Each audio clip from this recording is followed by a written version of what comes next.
Hi, and welcome to Chasing Energy. I'm your host, Daniel Lucas. By day and by trade, I'm a VP of Innovation.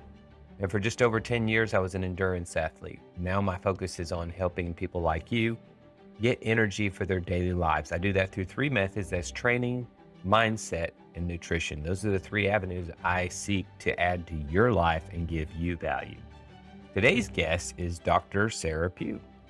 I've put links to her Twitter, Instagram, Facebook page. She goes by the Busy Superhuman, and you can book a consultation with her. You can also follow her to see some of her informational bits on the latest nutrition studies and things like that. This is a deep dive, folks. This is a deep dive into the science of what your environment, meaning what variables you can control, and how they affect your epigenome, meaning your DNA that expresses itself or chooses to express itself. Dr. Pugh's background, she has a bachelor's in biochemistry and genetics, a master in bioinformatics, a PhD in molecular mechanisms, and 10 years of lab experience.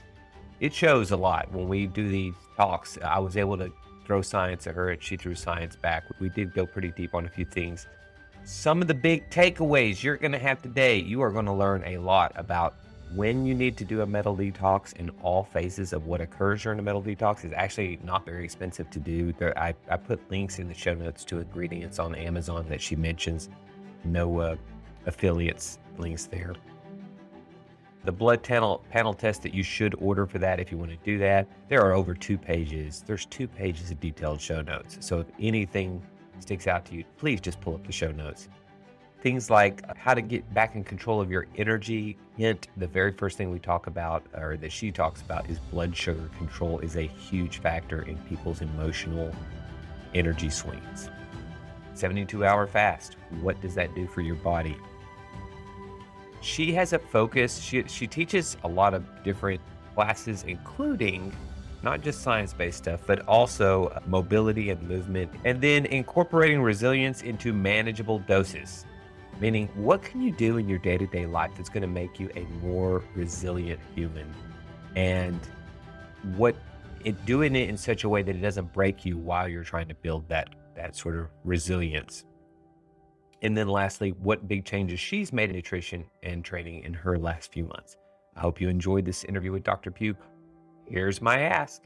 I have not seen any reviews in the last few months. I would love to get some new reviews for the podcast as to what you like, don't like, what you want to see more of. Is this type of interview too detailed for you? Hint, hint. I've got like 5 interviews with different doctors and scientists and specialists coming down to you. So it'd be interesting to know if you like these type of deep dives. Thanks. Leave me a review. Enjoy the show. Okay. Good morning, Dr. Pugh. Welcome to Chasing Energy. How are you today? I'm good, thank you, Daniel. It's lovely to be here. It's lovely to have you. And which area are you coming from today? I'm coming from Leeds, which is in the north of England in the UK. Oh, wonderful. Actually, I have a guest that was in Wales just this past week, which was nice. Oh, well, I'm Welsh originally, and I can speak Welsh too. So, yes, which part of Wales? Now you're going over my head, but I'll get you the details on that. One of the things I'll tell you is her background. She had the most lovely fireplace I've ever seen, and we were talking about the weather, and she said, if you ever see pictures from people around here, it rains so much that we just learn, you go outside, and if you want to go camping or you want to play, you just learn to do it in the rain. And I said, Americans don't do that. Absolutely. I said, if the weather is slightly bad, the park is completely empty around here. So I know I've got it all to myself. And as someone who was a trail runner, if there was any sign of rain, you could run all day on a trail and not see another person. Oh, absolutely. I think with Wales, it's either wet or raining. And Americans do laugh at us about our weather, but at least we don't have tornadoes. No tornado. Yeah, there you go. And also, it doesn't end up being sort of crazily minus like it is in places like Maine in the winter. Yes, indeed. So let's start there. First off, I'll give a little bit about your background, and then I want to ask you a question about the weather. So you have a bachelor's in biochemistry and genetics, a master in bioinformatics, and a PhD in molecular mechanisms, as well as 10 years lab experience. When I see something like that, my curiosity piques because I think of your different circles of specialization and then where those circles overlap onto each other that creates a particularly powerful niche for you, Sarah. And when you think about how you leverage those things to come up with a unique approach to helping people, how do those sort of meet? In what little circle do they meet? Well, biochemistry gives you the fundamentals of how we work internally, and genetics is to do with nature and nurture. And some people think they're doomed because of their genes, when your genes are your destiny. And it's up to you how you live out through your environment. And bioinformatics is basically data mining of biological information. And when I did it, it was just a very good window into technology. Whereas nowadays it's come together really well because there's a big interest in health from a biological perspective. The genetics is massive with things like 23andMe, all of these genome sequencing programs. And then the bioinformatics comes in because we can harvest huge amounts of data really quickly. And the way it would probably all come together is that you need somebody to be able to interpret it for the lay person, because the lay people have got all this access that I used to have. It used to be exclusively for scientists 20 years ago, but now it's all out there on the internet. And unfortunately, some unscrupulous companies do tend to mislead people a bit about genetics, whereas we have so much control over our environment, which was the failing really of the Human Genome Project. We thought, yay, we've sequenced the human genome, we know everything about humans, and then it was basically right back to the start again, because now the epigenome is the big thing, not only for aging but for disease as well. When you say epigenome, do you mean the genes that are choosing to be expressed and what triggers them to be expressed? Yes, absolutely, because it's sort of to do with unwrapping the DNA and then opening it and reading the gene, and then you can close it back up again, and then it can stay off. And it's a bit like a sort of a lights analogy, like a Christmas tree light, that you don't have all the lights in your own house. We never have all our lights on all at once. It would be ridiculous. We only turn lights on in rooms that we go in or are using, and that's the same with the epigenome. But in terms of aging, it's to do with how certain cells start to misbehave, that a cell that's supposed to be a liver cell over time starts to get a little bit foggy, and it starts to, say, express genes that are for a skin cell. So the epigenome is the thing which our environment, our lifestyle, what we eat, it's actually how we express ourselves. So it's a bit like the DNA is the music and the epigenome is the piano player creating this wonderful music, if that's makes sense to you.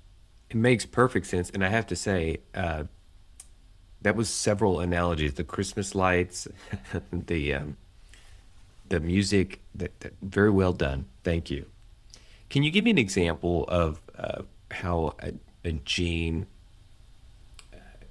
how you can manage to close that package back versus keep it open? Can you give an example from in terms of epigenetics of what you can do if there's a particular gene you do or don't wish to express to turn that thing on or off? Okay, so I'll just give a quick example of one of something I know really well, like mTOR, which is Hmm. um, the mammalian target of rapamycin.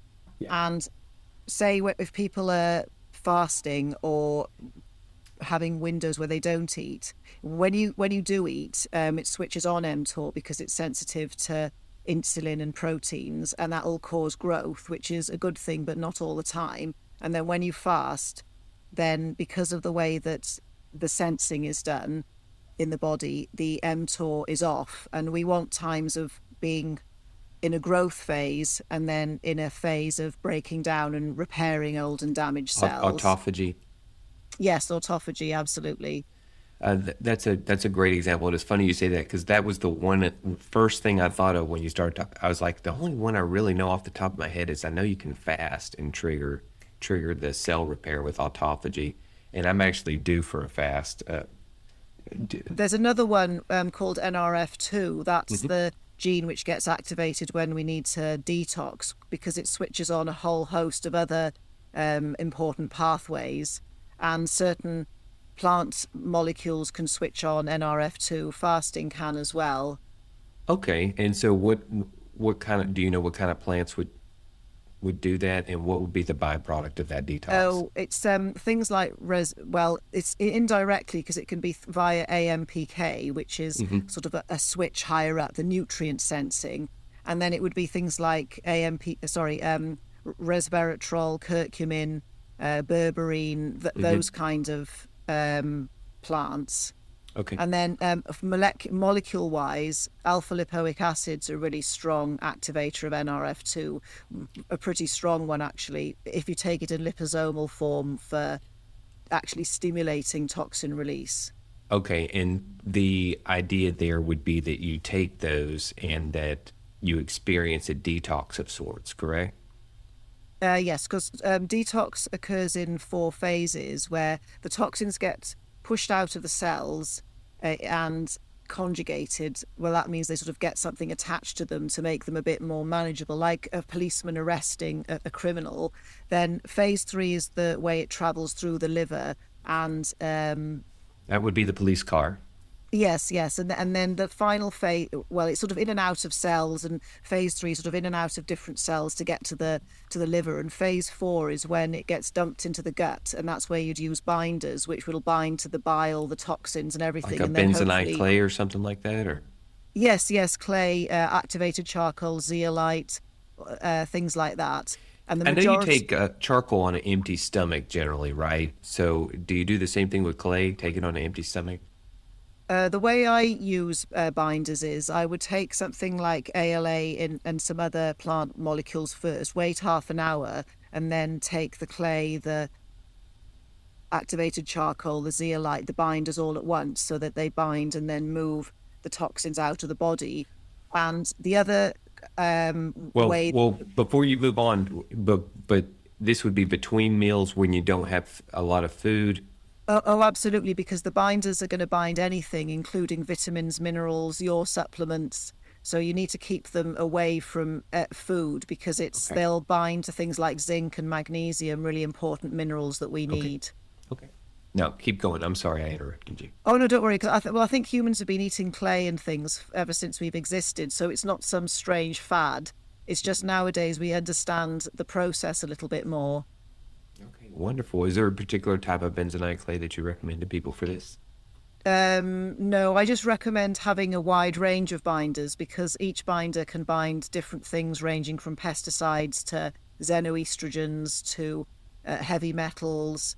So I would say there's citrus pectin, activated charcoal, zeolite, bentonite clay, and then you can Yeah. get a bit more specialist if you're chasing after mercury using things like chlorella, which is all right, and then IMD, which is a specific binder for mercury. And the correct chlorella is like a cell wall of a plant. Right. Yes, yes, Yeah. It sounds like to me, going back to the police analogy, that's your SWAT team, your local yes. police force. Yeah. 'Cause you got to take a different type of militia for the criminal you're looking for. Oh, absolutely, yes. Yes, definitely. And I suppose for the listeners, what people need to understand is that our bodies naturally go through phase one, two, three, four of detox all the time, day in, day out. So we are perfectly capable of detoxing without adding anything from the outside. It's just unfortunately nowadays there are so many more toxins in circulation. I think in the US there are something like 50,000 in use, and we don't know what half of them do. I've heard about this in the general equation that goes through my mind is we've traded convenience for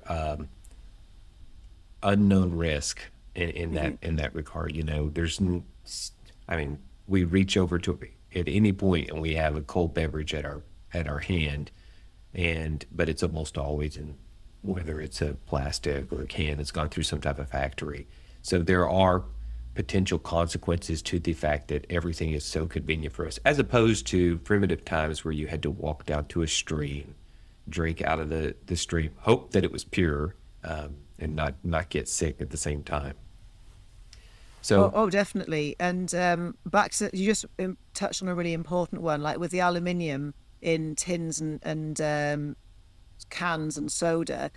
Ortho acid is a brilliant binder for aluminium, and that's one of the really top metals that are in people, and it's called biosil if you would wanted to buy it, and it's a very interesting compound on its own. So the orthosilicic acid can also help with the immune system and bones, as well as binding aluminium, and it's just a really cheap and easy thing, as you say, to counteract this "I must have it now" attitude that Hmm. we have.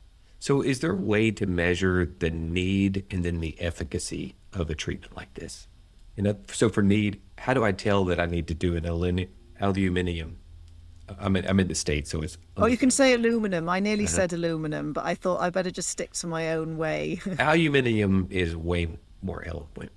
So we can go with that. But how do I tell that there's a need for me to do that? And then when it's done, is there a way to gauge how well it worked or didn't work? Yes, I suppose there would be symptoms, but the symptoms from metals of all kinds can be other things.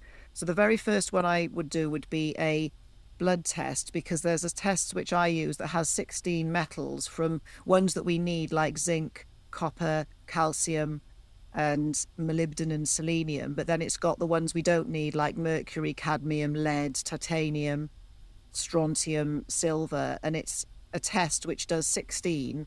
So it'll tell you whether you have metals that you shouldn't have in your body, but it also tells you about the ratios of your magnesium to calcium and your zinc to copper ratio. So it's actually a pretty comprehensive little test. Okay, what is that test called? It's just it's from Quicksilver, and it's just called a metals panel. Okay, all right. But I just stick to the one that I know, whereas there will be other companies which offer the same. So if the listeners were interested, it's more with a blood test, you want to make sure you've got as many metals as possible in the test, and that it's going to give you the ratios as well, because your ratio of zinc to copper is really important. And if one's too high or one's too low, that can have health consequences. And exactly the same with magnesium and calcium. And for a test like that, I assume you go to a health professional or nurse or something, and they draw blood, and then it's sent off. Yes, yes. You can order it, and it varies slightly in price. It's not ridiculously expensive. It's probably about $150 to $200. And yes, you need. It's better if a professional draws the blood for you, but lots of people can do it themselves, and you'd package it up and send it off, because when you buy it, it comes prepared with a courier, and it goes to Right. the lab, and they test it for you. So you wouldn't necessarily have to go to a nurse. It's probably just a bit safer to get like a vial of blood like that out of yourself from a professional. Okay, I've participated even on this podcast with some of those tests, but they were urine based, not blood based.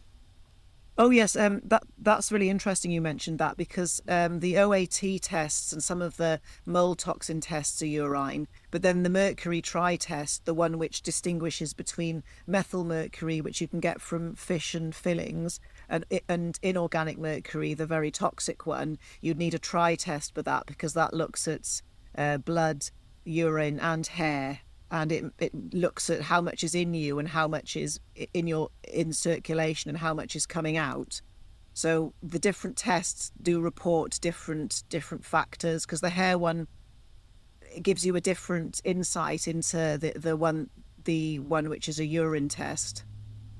Okay, well that's good to know. It sounds like that I'll put that on my list of things to sort of self diagnose and look into. I appreciate you sharing that. Yes, I think it's the main problematic metals are aluminium or aluminum, mercury and cadmium and lead. And every now and again, there's some really unusual ones which people have been exposed to. But it's usually if I'm doing a history with somebody and they've worked in an industry or a chemical factory or with dyes or something like that, or in a lab for a long time, you can get some really unusual ones. And people who've been exposed to lots of fumes can sometimes have a vanadium toxicity, but then that's all about taking the history of the person. What might seem insignificant to them is really important to me. Yes, I think if my blood were to be tested right now, there would be a lot of sheetrock in it because there's construction going on in the room adjacent to me. So when they sand it, it's in the air, it's everywhere. You go to get on your desk and there's a coating of white over everything. I've got the air filters running, but that is one thing that's going on right now. I suppose your those are more particles, aren't they? So it's correct that a filter or a mask even would block them out. It would, and there was a tone of sarcasm in that, but Mm. I'm sure it'll be fine.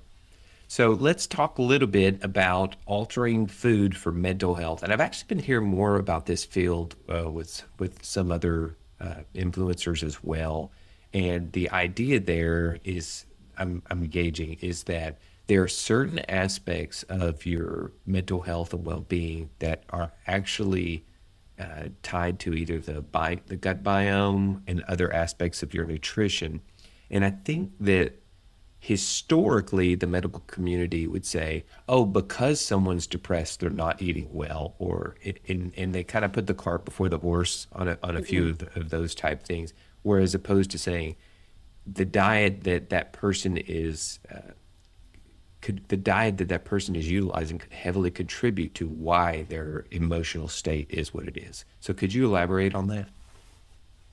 Okay, I suppose if we sort of talk about meeting somebody where they're at, if somebody would be eating a standard Western diet, the constant blood sugar roller coasters is going Hmm. to also make a constant neurotransmitter roller coaster. Hmm. So that would be the very first step to move somebody from a terrible diet to something like a paleo diet, but basically anything that's just whole foods, because it might be that that was all that was causing their roller coasters. Then the next level would be to sort of wheedle out known inflammatory foods like gluten. There's lots of studies that that can be irritating for the gut, but also it can be a problem for the brain as well. And then there's another area which you touched on was the microbiome, because if people have got leaky gut, because whatever they're eating is irritating the gut, or drinking because alcohol can cause leaky gut, then endotoxin, which the bacteria in the gut make, are very neuroinflammatory. So that can set off anxiety and panic attacks and insomnia. So that's one angle you could look at. And there are tests to see if somebody's got leaky gut, but then there are also known foods which annoy people. And then you would do an elimination diet. It's more commonly plant-based foods which annoy people's guts, but then it can be absolutely anything, because some meat can be really difficult for people to digest. And then women over 40 tend to be more sensitive to histamine. So that would be an aged food, an aged beef or smoked mackerel. And histamines can set off anxiety and panic attacks, but they have, and sort of mood swings, but they have a sort of time delay. So it's quite hard to pinpoint which food did it. You know, And it's then, it's funny you say that because the time delay is a very important thing I want to mm, accentuate that you just said. It is so difficult to diagnose things where it is on a delay, where it could be a week or two, and yeah. And also back to exactly what you've said, whenever it comes to altering a way of eating, you need to give it a minimum of 3 weeks but to see if it's going to do anything. And even a food intolerance can be 2 weeks. You've got to eliminate the culprit, which could be it could be eggs, it could be dairy, it could be absolutely anything, because there's no lab test for food intolerances, even though unscrupulous companies like to tell you that there are. The only way to do it is elimination and trial and error. And absolutely that time delay, because people sometimes will eat something in the morning and blame that food when it could have been something, like you said, they ate 2 days ago. So absolutely the time is critical for identifying food sensitivities. okay. And the exception to that would be things that impact your blood sugar, which is generally within a couple of hours, within an hour, a couple of hours. Oh yeah, definitely, because the blood sugar will shoot up, the insulin will shoot out, and it drops the blood sugar a bit That's right. too low, and then out comes the cortisol to try and level it, and then the person can experience cravings or being cranky or hangry, and then the whole cycle starts again. Um, that's most people know about that one, but on another aspect of specifically depression, when we go into ketosis, which doesn't need to be via a keto diet, exercise will do it, so would fasting. you produce more BDNF, which is brain-derived neurotrophic factor, which is a known antidepressant. And that's why a ketogenic diet or fasting or just beginning to exercise more can help people and their mental health. It's funny you say that because I have not actually fasted in a while, and I'm due for one, so I was planning it out. And I had a friend over who had never fasted, and I was explaining to him the various phases. If you do a 72-hour water fast, for example, how the first day you're just reaching for dinner or lunch out of habit, and you go, oh yeah, I'm not supposed to do this. The second day for me is the one that your stomach is actually growling.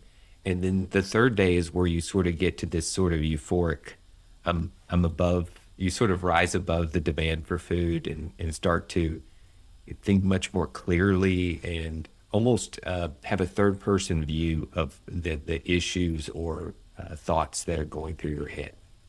Oh, absolutely, because you've gone into a deep ketosis by then, that the fuel switching has happened. And it would, most people go into ketosis within about 24 hours. And when you get into the 72-hour fast, it's pretty deep by then. And also those 72-hour fasts are the ones that's the right window for an addiction, say sugar addiction. Some people can kick the sugar addiction if they're willing to put in a 72-hour fast. But yes, it's absolutely, the brain has shifted then to using ketones because it'll happily get 75% of its energy from ketones, but you do need some glucose for particular types of neurons, but our bodies can produce that That's right. ourselves. Through gluconeogenesis. Yes, absolutely. That's a very good point. I wanted to add one other thing to what you were saying about the sugar addiction, and that is there are several people that I know that I feel like if I could convince them to wear the continuous glucose model and then they saw it on their phone when they indulged when they went out to dinner and thought what they thought would be a normal meal, and seeing just how much that food impacts your blood sugar. And for me, one thing, especially when I was a very active athlete, I had a particular experience where I didn't need a lot of sugars in my regular training, but when I was in races, they had those gel packs at the aid station, which are pure sugar. And it amazed me how much, when I switched to a product that was not sugar based, it was actually a cornstarch, so it was very steady state, and it kept your blood sugar from spiking, how much it affected my emotions during the race, because I was very steady state and focused, as opposed to this roller coaster of highs and lows, which I just assumed came with running 30, 50 miles, that was just par for the course. But when your blood sugar is level, your life is so much better. I mean, it really is. And I don't mean to discourage that you can never have dessert and things like that, but just acknowledge that when you wake up and have, your favorite Cinnabon and an orange juice, just understand that there's going to be consequences, usually for the people near you, in about 2 hours when you're cranky. So. Oh, absolutely. But I love that you've brought up the CGMs, or the continuous glucose monitor, because they don't only report on overindulging. It's all the things that we think that don't spike or adjust or disturb blood sugar. Like, I used to love dark chocolate, and I thought, oh well, it's got hardly any sugar in it, but it was enough to go.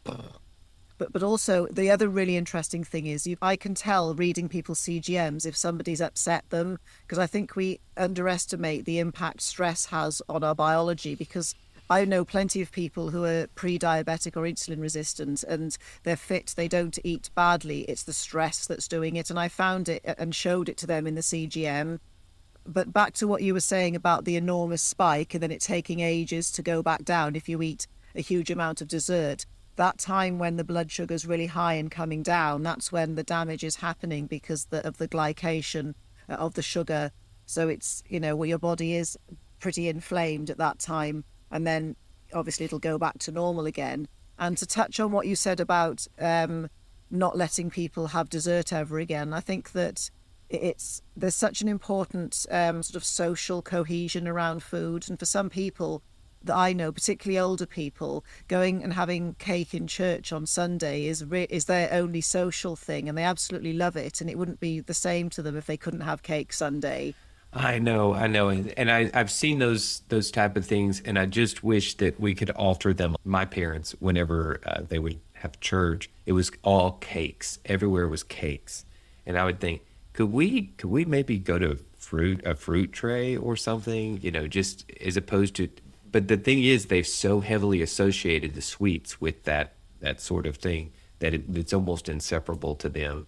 Uh, the other thing I was going to highlight, as far as the consequences of when your blood sugar is in fluctuation, is that one thing that I don't think is talked about very much is it's not that you go up and then down, but then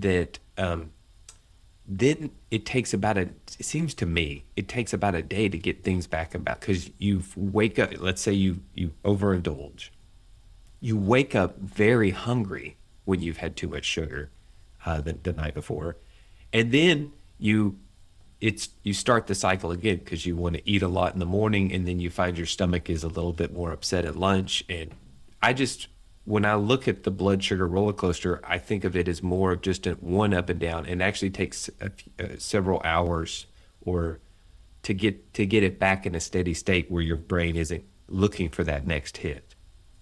Oh yeah, I think it's longer than a couple of hours because sugar really lights up the dopamine centers in the brain, and there's a lot more that goes on, and it's not just all right the next day. I would say even for myself, it definitely can be 48 hours before it all settles back down again. But yes, it's I think it's a bit overlooked. I don't know if you follow Dr. Huberman's lab, but he did a great episode on sugar, and that it was actually two factors. One was the sweet taste, and that it turns out that even if they blind your sense of taste, you will still crave sugar if you have two products and one is sweetened and one is not, and because of the cravings inside of your body that learn to associate that food. And what the food manufacturers have done in some cases is disguise the sugar with more by adding more salt to the food, so that you don't realize how much sugar's in there, but you learn to crave that food because there is sugar in there that's being hidden, but it's being hidden by the salty taste. But also, there are 77 names for sugar that Yes. the food companies disguise. But also with sucrose or table sugar, it's because it's got glucose and fructose together, because the fructose interferes with the leptin receptor in the brain, which is our satiety. That's why, once you start a packet of cookies, it's really hard, even if, you don't really get full on them, you can't stop. But that's a really good point about trying to disguise it with salt, so is a bit more savory. But the food companies do all sorts to hijack our pleasure zones, and it's called the bliss point as well. When there's a Yeah. specific ratios of Yeah. fat to sugar, which is only naturally found in breast milk. But then things like ice cream, cakes, chocolate have all got this very special ratio of fat The to sugar, magic ratio. Yeah. and that's extremely addictive. But then they've added in things being crunchy and textures as well. But it doesn't just start with the food, it starts with the packaging. Because if you look at the sweets or the candy and the cake It's aisle, always it's a all bright beautiful. color. It's all like, Yeah. yeah, it's like rainbows. And then when you look at other aisles, it's all very clever. It's been set up to hijack multiple aspects of our psychology, which we have weaknesses in. Yes, and believe me, I have children, and the first thing they go for is something that is colored like a rainbow. They're Yeah. like, "Oh, look at this!" And first thing I think of is that is the most artificial food product I can possibly think of. So Oh, yeah, because they always go for the unicorn cake or the the um the, unicorn the cake. caterpillar or something. Not the scone, the like the ordinary chocolate handmade cake by somebody. It has to be the one that's got as many colorings and flavorings and stuff as possible. A lot of food is packaged in like a really colorful way, and Yes. unfortunately, it Okay. attracts children, and then they start off eating.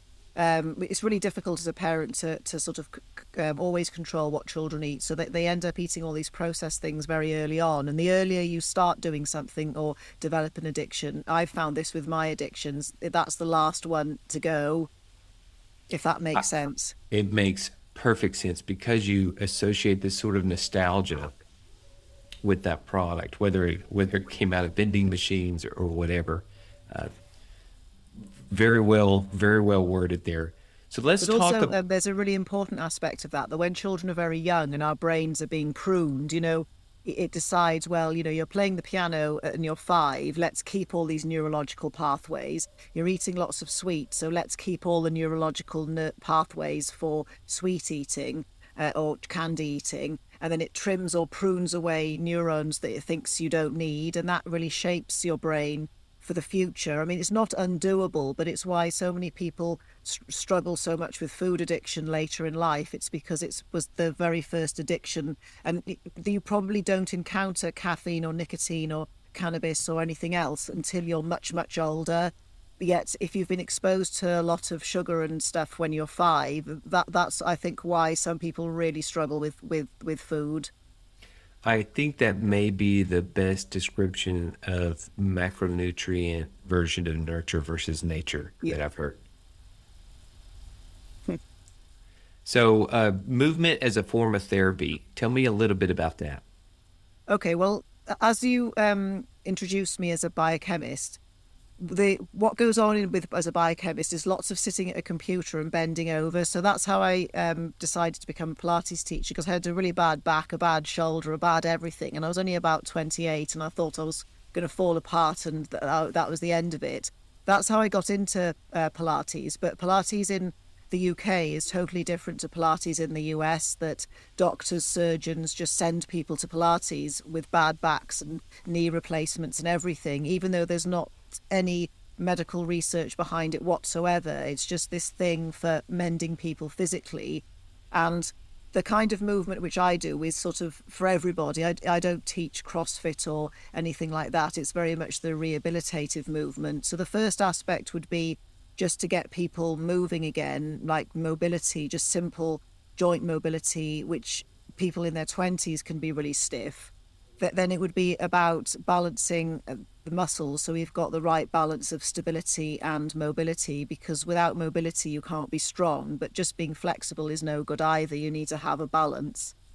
But on a more sort of emotional level, then there's the stress relieving aspect of things like Pilates, somatics, and yoga, then rolling around on the floor, which isn't just Pilates and yoga. There are lots of other things like animal flow and things and jiu-jitsu, where people are rolling on the floor. That touch all over the body is very good for the nervous system, and proprioception, which is knowing where you are in space so you don't bump into things or trip over.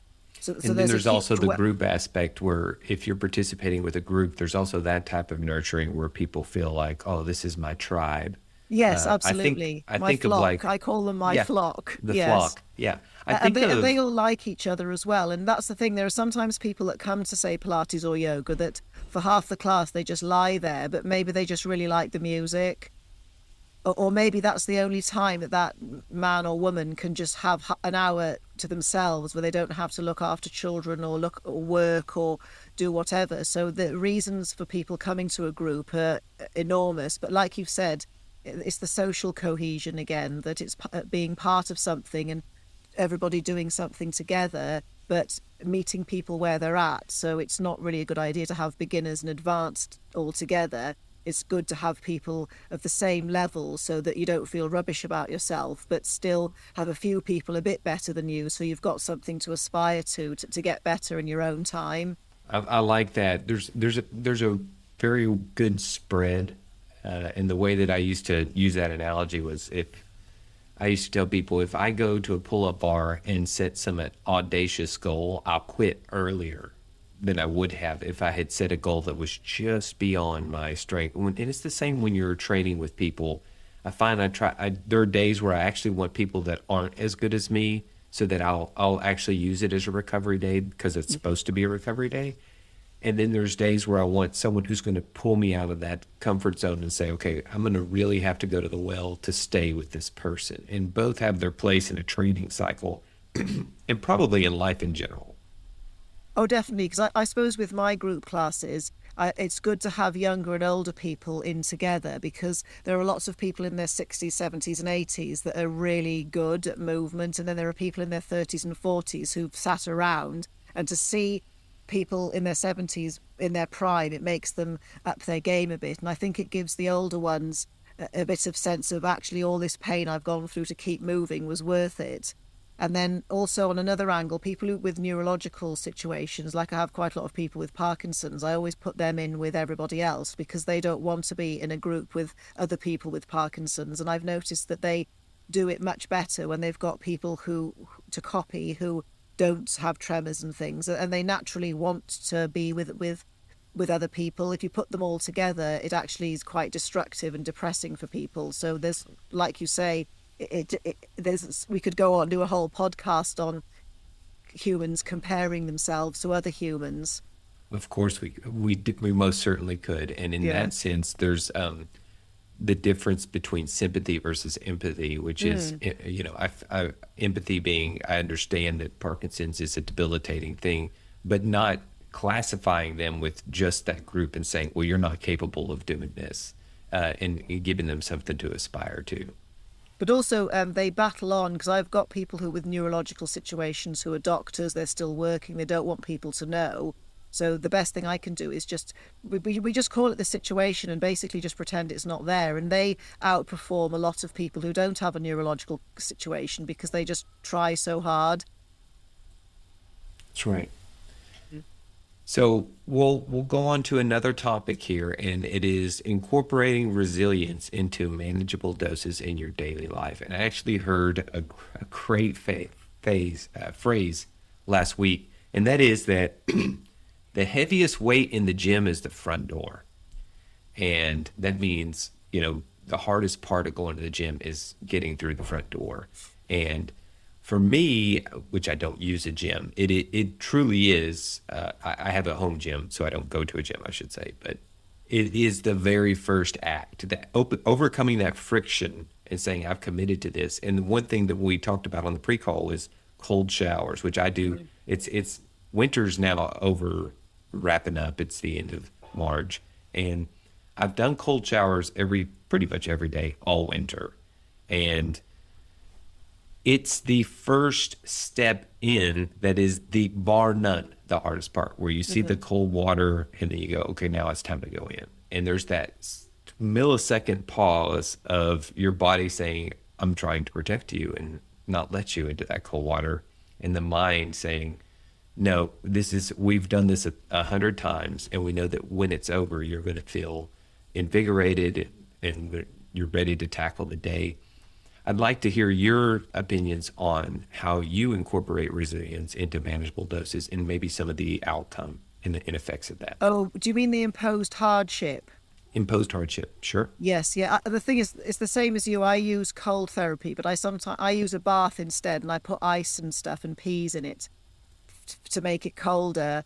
And I suppose for people who are thinking we're mad, that with cold therapy, it boosts metabolism. It's very good for the immune system as well, and it's really good for anxiety and depression. I mean, I have And a the other big thing, dopamine response on cold yeah, it's actually, yeah, well, it'd be noradrenaline. You get a bit of a noradrenaline hit, so or that's adrenaline. Yeah. something to get you going. But I think it's just, as you said, it's the overcoming that writhing inside feeling of, oh no, I don't want to do it, and you just have to just get yourself in the shower or get yourself in the bath. And then I've found that that's transferable for me to get myself to my computer to then do what I need to do. When it comes to exercise, back to what you were asking, like the gym door being very heavy, I would say it's more of a routine or a habit that once people have gone every day for a minimum of 21 days, they'll probably just start to do it by themselves. And then the other aspect of imposed hardship that I was thinking of starting was sleeping on the floor. I know it sounds a bit strange, but it was to do with this thing I watched a monk talking about it, that if you sleep on the floor, it's really hard to lie in because once you wake up, then, that's it. You can't just hang around on the floor. And then I think there are probably musculoskeletal benefits from sleeping on the floor because humans have slept on the floor for millions of years. And I was just curious about how it'll affect me. And I know it'll be horrible the first couple of nights I try and sleep on the floor. But then, I'm willing to see what happens because how can you know unless you try? So how long have you done that? I haven't started yet. It's my Oh, next okay. plan. Because I suppose there are also imposed hardships. I would say fasting would be an imposed hardship because you're deliberately not eating when you might be hungry. But then the other thing I do in the winter here is I don't turn my heating on unless I have to, because in some ways humans are used to being cold and hungry. And it really irritated me to start with because I was hungry and I was cold and I was just irritated. But after about a month, my irritation thresholds just skyrocketed because I'd imposed these hardships on me. I And I couldn't was a agree much nicer more. person, although I'm pretty Yeah. patient anyway, but it took me to the new level. Yeah, and it's no different than when you first start detoxing from sugar. You have this sort of irritable couple of days where things are starting to transpire. But I do want to say on that, uh, people's internal thermoregulator has been turned off in general, especially here, because we have AC, perfect air climate control at all times, and I don't think that's a good thing. I think of when I started going back into doing the cold, and as someone who was when I generally all my endurance sports were outside, so you always had to deal with the elements. And when you're committed to, or truly committed to any type of event or extreme training, you're going to be out there in all sorts of weather, whether it's cold, hot, rainy, doesn't make a difference. What I noticed when I left that sport was that I did lose my edge and I did lose my result. It became to where if it was a little warmer outside, I'd be like, oh, I don't really want to go out there today. Or if it was too cold, I would, layer up. And I noticed I started to lose my edge in terms of what I was able to sort of handle in my regular daily life too. In other words, my mind had become a little bit more malleable and soft, in my opinion. So Oh, I it's began like you got addicted to being comfortable very because much I think so. that's what it's about. It's about, being too comfortable, and we're not designed to be comfortable. Hmm. And you have to impose a bit of discomfort. And I suppose it's the same with exercise. Stretching's uncomfortable, and I find lifting weights very uncomfortable. But the adaptations later are worth it because we're not supposed to be comfortable all the time. Yeah, actually, my biggest weak points that I've started to identify in my physical life are the things that are uncomfortable for me that I've avoided doing, and it's not generally calorically related, right? It could be, for example, I've not done a good job of doing warm ups or cool downs historically. And I'm starting to learn the benefits over the last few months of setting aside the first 10 minutes to just get warmed up. And that was something traditionally that I always thought I could just cut and move on. But what I found was that I was much less stiff and sore if I spent that 10 minutes warming up. And for me, that was uncomfortable because I thought, this is a waste of time. This is a waste of time. You're not burning any calories. Let's just get moving. Let's get moving. That's 10 more minutes you could have spent doing all this other stuff. Mm. And now I'm starting to respect it as, how do you want to feel tomorrow? Let's start with investing in how you want to feel tomorrow instead of how you want to feel right now. But also, it's like, how do you want to feel in 3 months down the line? Because it's a very interesting topic about warm ups because a lot of it's neurological. You need to get the nervous system ready because technically a human being should be able to just run like the wind if a tiger chased us. Whereas nowadays, I would say, yes, of course, it's, making sure that I would say when I do it, it's checking in with each joint, like a little check. So you move each joint through its full range of motion. And then if there's Hmm. something stuck, I think, okay, well, I'll sort that out now rather than going for a big, massive run because I could blow my knee out in 30 minutes and then I can't exercise now for 6 months. So it Yes. is about that little bit of sacrifice to do the warm up in Hmm. order to prevent an injury, which may not come until sort of 6 months down the line. That's very well stated. I actually have my daughter to thank because I had given her the choice of, we had this app with all these workouts on it, and I had asked her to participate with me. And I gave her the remote control to pick which workout she was going to do. And I left to the other room and I came back. And instead of picking a workout, she picked a 10-minute stretch. And I thought, well, since she picked it, I'll appease her, but then we'll do the workout. What I found was that 10-minute stretch, it was actually in German, so I didn't understand a word of it. But when it was done, I felt as soon as it was done, I said, I am ready. Like I got up off the floor and said, I am like my whole body is activated and ready, and it stuck with me. So I began after that saying, if I just go down there and do the 10-minute warm up, and if I don't feel like doing the workout after that, then I'll give myself a pass. I probably need a recovery day. That's something I'm not good about, is taking recovery days. And uh, but what I have found was there's, for me, when I do this, the 10 minutes of slow, methodical movements and getting everything warmed up, my mind comes back and says, now we're ready to do the work. And so that's, I actually have my daughter to thank, because I would never have thought to start my routine off like that. But I think it's a totally different, like, cap or mindset that, say, if you were working on your podcast, that's a very specific sort of left brain kind of technical thing. And then if you've suddenly got to go and do movement, which is very right brained, you need that 10 minutes to transition from, or you might have just had a big rushing around in the house or doing DIY. And I think the warm up is also psychological, to shift the brain into, I say, to get people out of daily life and into class or into the exercise. And that's partly why I use warm-ups, because people could have just been on an email, they might have had an argument with their husband or wife, and you just need to get them out of daily life and get them into the mindset of what they're supposed to be doing. And they'll generally perform better in that session, even though they do less because they had a 10-minute warm-up. That 50 minutes they do is better than if I just got people going straight off the bat. Yeah, humans in general love transitions. They don't like sharp changes. And that with that being said, let's talk a little bit about rest and the transition. This is one, when you talked about transitions, this is something I've actually been working on over the last year, and that is the transition from passive or sort of like active thinking to passive thinking to getting ready for bed, and what type of steps I've been putting in place in order to enable better rest. Can you tell me a little bit about what you recommend as steps for a restful sleep? Like, what kind of steps do you recommend people put in place for that? Well, I think biologically, our body clocks are strongly regulated by light.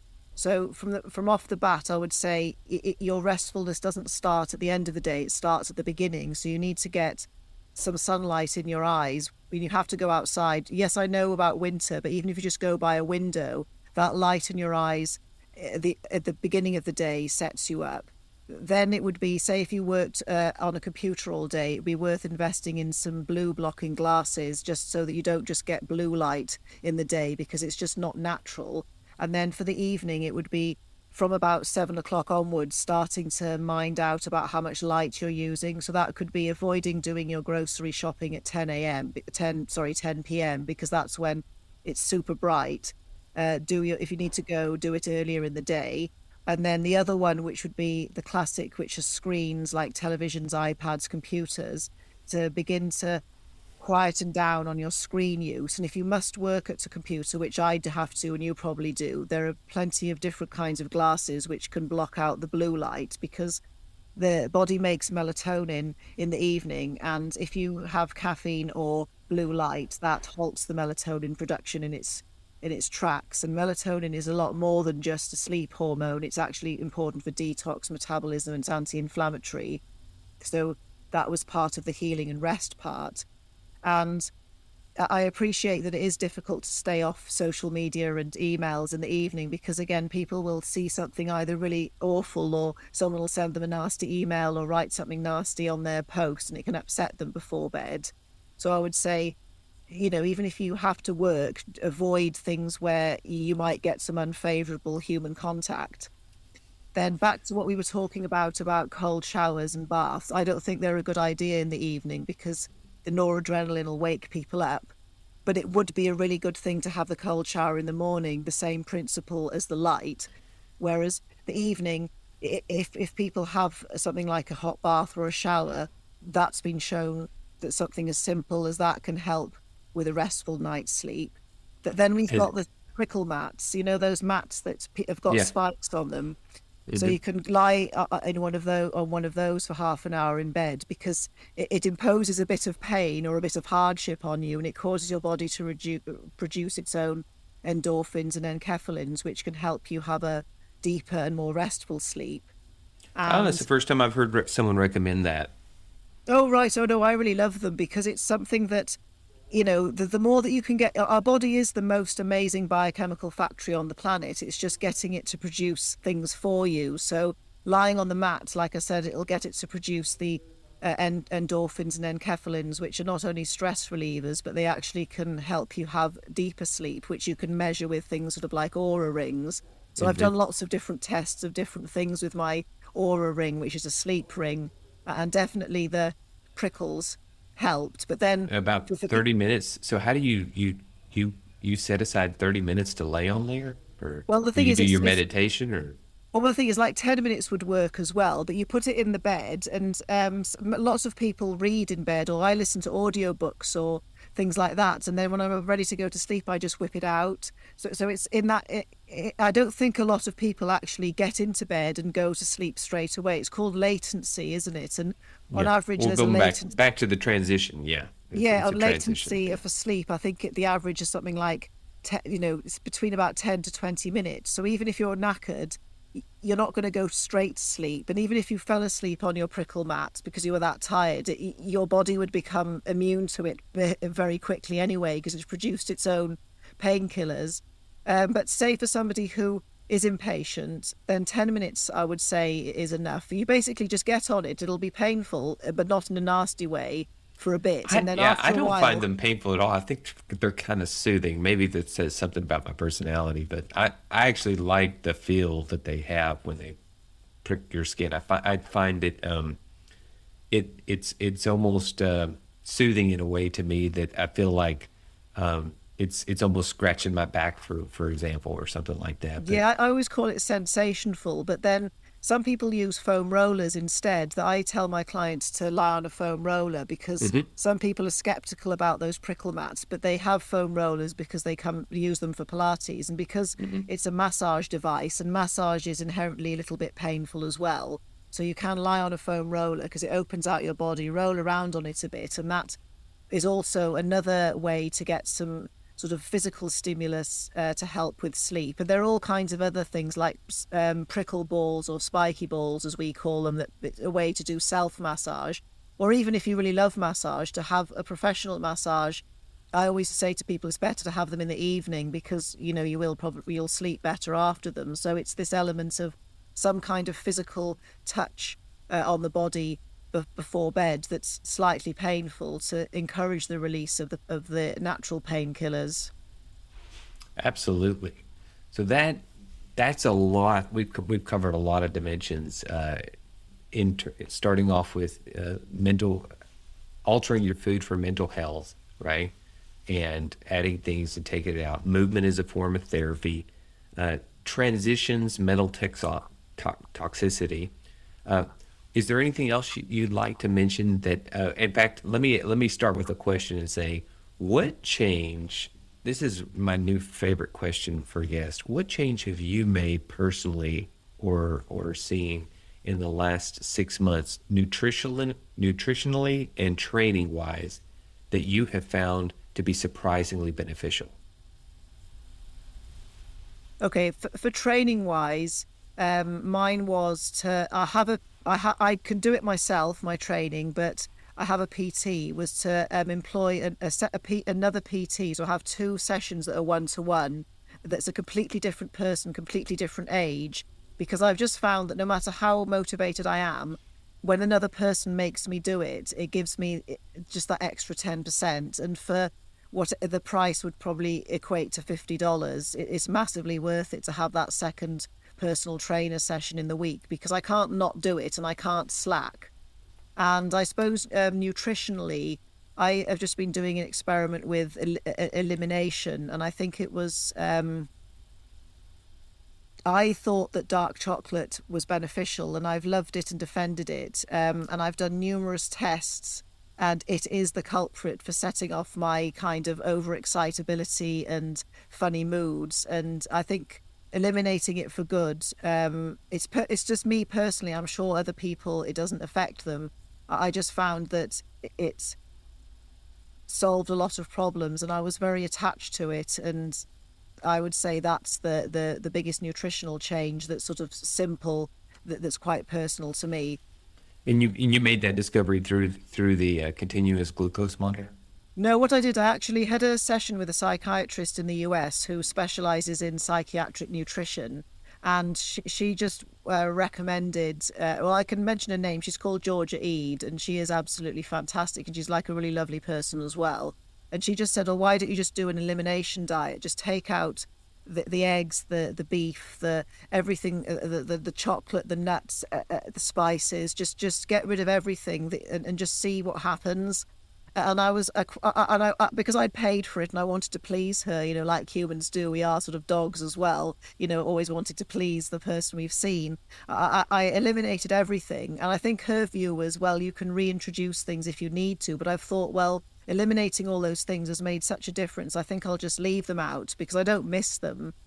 And I suppose that's again tied in with my first big change, was rather than me trying to do everything myself, why not ask somebody, an expert, just to help me? Because I'm not very good at asking for help. And I think sometimes you just need to accept that somebody might know more than you, or just them, the act of having a session with somebody and being accountable and wanting to please somebody, it has massive value in itself. I don't mean being dependent on them, because I obviously only had one session with the psychiatrist, but then I could see her again and I'm sure she'd contact me. But I think getting rid of everything, emotional attachments aside, and even though people say it might be healthy, and just trying a very basic, simple way of eating just to see what happened, I think that made a big difference, because it gave me a good baseline to reintroduce things. And every time I reintroduced the dark chocolate, there was a big sort of attack of weirdness, and I thought, how can something so simple have been causing that, and why didn't I blame it or discover this years ago? We actually had a discussion like that on our pre-call, and I do want to highlight something that sort of ties in with everything you just said, which is going from the personal trainers telling you what to do and this nutritional psychologist, and that is, it's not necessarily that they know more than us as much as they help us find our blind spots in a lot of cases. And the more that we know, it's harder to find those blind spots, because you're like, I've already read that material. I've already read that literature. And for example, in one of my early podcasts, there was a gentleman, Callan, who said, yeah, I get up every morning and do a cold shower, then I meditate. I was like, yeah, I've heard all that. I mean, I was thinking to myself, I've heard that a thousand times. You think it doesn't apply to you? That's what exactly. I thought that the elimination diet, the carnivore diet, didn't apply to me. And I did say to her at the end, well, this could have lasted 1 minute. You could have just said, eliminate everything and just eat this, and boom, end of session. But I think exactly, it's a blind spot and it doesn't apply to me. And I was completely wrong. And I'm the same as you about the morning meditations and the showers and things, that yes, it was, yeah, I've heard all this, and morning routines and whatever. Mm-hmm. Yeah. But as I've gotten older, I have found that wisdom is very simplistic when you break it down, and you hear these mantras that have been passed down for thousands of years, and you think, oh, when you're younger, you think, oh, that's so silly, right? And as you get older, you go, no, there's so much truth in these small bits of wisdom and philosophy and simple truths that you can guide yourself by.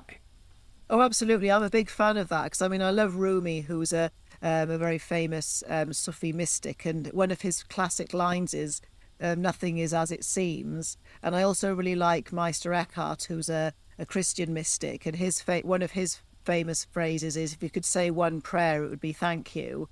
And it's nothing to do with religion. It's just to do with truisms, I think. And I'm reading a book at the moment. I think, it's called Wisdom Codes, and it's exactly as you said, just little snippets of stuff from the Bhagavad Gita, bits from the Bible, Buddhism. You don't have to be religious, that have been chanted or said for thousands and thousands and thousands of years for either protection or love or strength or fear.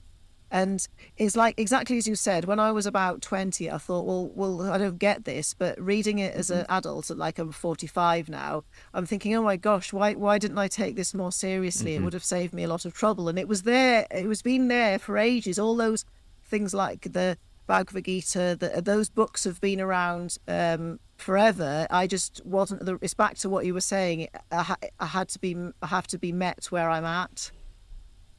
Absolutely. And the thing that popped in my head when you were saying those was that one of the phrases that got me last year was, "There is no good or bad, but thinking that makes it so," and which I thought was Marcus Aurelius, but it may have been Shakespeare. And just how much of our perception is, I think this is bad or I think this is good, so that's what makes it actually a good or bad I thing think that's going to transpire. be Marcus Aurelius because he's another person, the Stoics, I'm very fond of reading. I mean, I am as Meditations is a well. heavy read, but that sounds very Marcus Aurelius. It is a heavy read. It is a heavy read, but when you find some of the books that elaborate on his phrasing or cherry pick some of his ideas, it's very insightful. As is Seneca as well. But also, when you look at all of these books of wisdom, you realize they're all the same. Really, that a lot of what Meister Eh, Eckhart says is exactly the same as what the Buddha said, which is the same as mm, what Marcus Aurelius said. And there are other Stoics, Plato, and sort of other Greek philosophers. That when you look at it, it's just the same message, just different wrapping, and it's all the same wisdom about. Well, we could go on about, there's so many different aspects that we all know are usually revolving around gratitude or grasping or attachments. And I think you just have to have it presented to you with different wrappers throughout your life, and eventually a couple of them stick. yes, that's a good note for us to end on, is figuring out what phase of your life you are to unwrap something, Mm. and knowing that not everything packages is. I mean, the last thing I'll say about that is I had read The Seven Habits of Highly Effective People Mhm. when I was younger, and I was like, every page was torture for me. I could not stand the book. It was so boring. And then I happened to stumble back across it 10 years later and was like, this is absolute gold. I cannot believe that I thought this book was a waste of time. What was I thinking? Every single one of these habits is timeless, it's effective, etc. So, Sarah, where would you like people to find you and learn more about you? I go by the busy superhuman, and it's would be TikTok, Instagram, and Facebook a little bit, but any social media, I reply to comments and direct messages and things like that. And Hmm. it's Dr. Sara Pugh, and as I go by the busy superhuman. And I have my own website with a form if people want to reach out sort of and have a chat a bit more privately. So yes, I always answer comments and messages if I can, as long as they're sensible. All I right. suppose there's no such thing as a silly question, is there? I suppose if it's sincere, if it comes from a sincere place. Well, I appreciate your time so much. Thanks for connecting, Oh, and I've really enjoyed this. It's been a blast. I've yeah. really enjoyed talking to Oh, you. our pre call was fantastic. I've been doing the stretch sideways Oh, every day, yes. trying to keep my lower back in check. But thank you so much for your time, and I look forward to sharing your message. And I hope I can be of service to you in the future. Oh, thank you, Daniel. It's been just so lovely to speak to you as well, and I'm sure we'll speak again. Wonderful. Thank you.